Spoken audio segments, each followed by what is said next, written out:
Thanks, Mateo. Hi guys, I'm Javi, and today I'm gonna give you guys a brief overview on the book of Genesis. So, in the beginning, God created Adam and Eve. He let them live in the Garden of Eden, but with only one rule: to not eat in the tree of good and evil.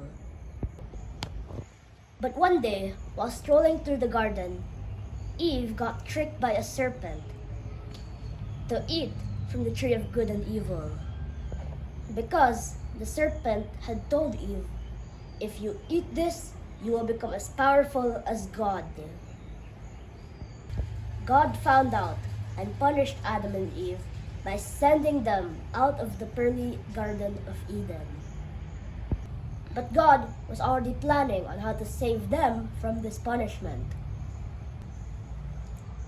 The world got more wicked after Adam and Eve, and so God was planning to flood the world to reset all creation.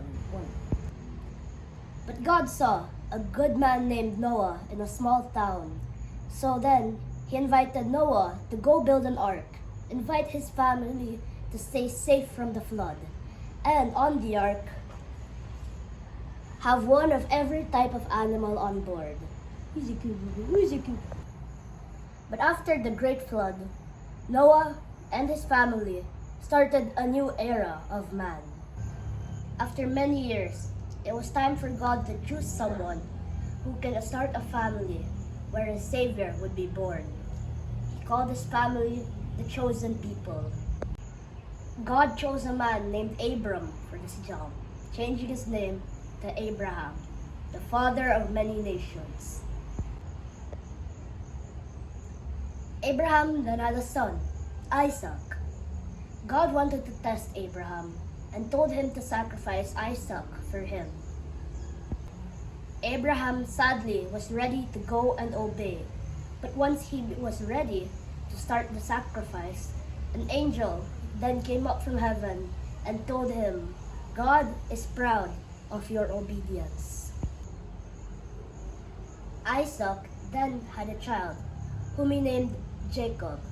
From Jacob came his other 12 sons.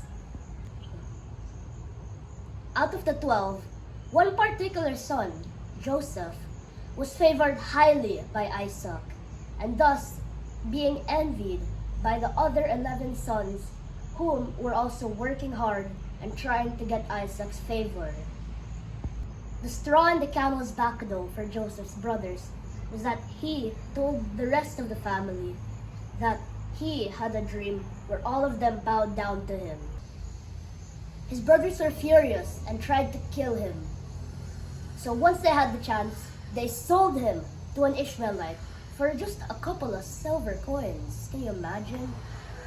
Once Joseph was sold, he was put into slavery and then had to live a life in prison. But God helped him.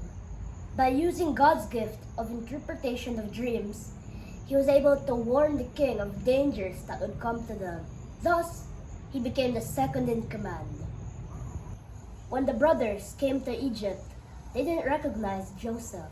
So, he used it to test them if they were still the same evil and power-hungry brothers they were still before.